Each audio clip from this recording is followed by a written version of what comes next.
Salamlar hər kəsə, hər birinizi xoş gördük. Mən Məsmə Əliyeva ibtidai sertifikasiyaya dəstək məqsədi ilə sual izahını təqdim edirəm. Cümlələrin birindəki bağlayıcı həm növünə, həm də quruluşuna görə digərlərindən fərqlidir. Bağlayıcılar iki yerə bölünür. Tabeysizlik bağlayıcıları və tabellik bağlayıcıları. Tabeysizlik və tabellik bağlayıcıları özləri də qrammatik məna növlərinə bölünürlər. Deməli, tabellik və tabeysizlik bağlayıcılarının özlərinin qrammatik məna növləri vardır. Tabeysizlik bağlayıcılarının qrammatik məna növlərinə birləşdirmə, qarşılaşdırma, bölüşdürmə, iştirak, inkar, aydınlaşdırma bağlayıcıları daxildir.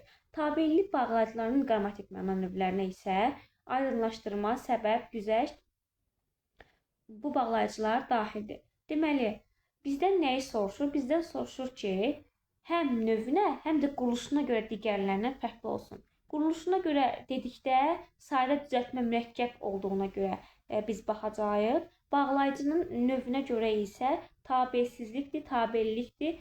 Bu tipinə baxmış olacaq. Gəlin baxaq. A variantı.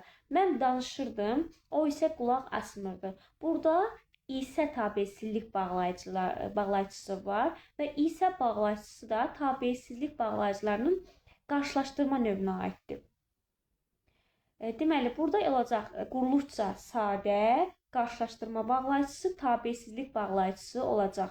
B variantı. Hava çox soyuq idi, amma biz yenə də gəzintiyə çıxdıq. Deməli, burada A, amma tabeysizlik bağlayıcısıdır. Qrammatik məna növünə görə isə qarşılaşdırma bağlayıcısı hesab olunur.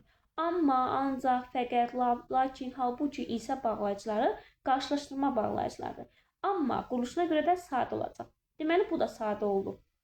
C variantı. O çox çalışdı, ancaq istədiyi nəticəni ala bilmədi. Burada da dedik ki, sadalamışdıq. Amma, ancaq, fəqət, lakin, halbuki isə bağlayıcıları qarşılaşdırmadır, tabeysizlik bağlayıcılardır. Ancaq bağlayıcısı da sadədir. D variantı.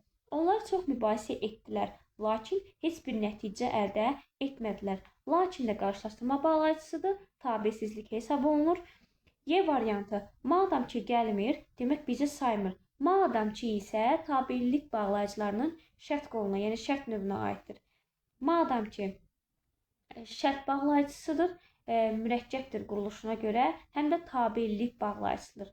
Digər variantdakı bağlayıcılar oldu. Tabeysizlik, sadə, yəni quruluşuna görə sadə oldu. Madam ki isə iki hissədən ibarət olduğuna görə, həm də belə deyək, tabellik bağlayıcısı olduğuna görə digərlərindən fərqlənmiş oldu. Cavabımız olur Y variantı. Niyə Y variantı? Bir daha deyək, mürəkkəb olduğuna görə, çünki digərləri sadə oldu və tabellik bağlayıcısı olduğuna görə. Digərləri tabeysizlik, sadə bağlayıcılar oldu. Madam ki isə tabellik bağlayıcısıdır, şərt növünə aiddir, quruluşca mürəkkəbdir. Deməli, cavabımız oldu Y variantı. İzahımız bu qədər. Siz də bu tipli izahlardan faydalanmaq istəyirsinizsə, kanalımıza abunə olub bizə dəstək olmayı unutmayın. Hələlik.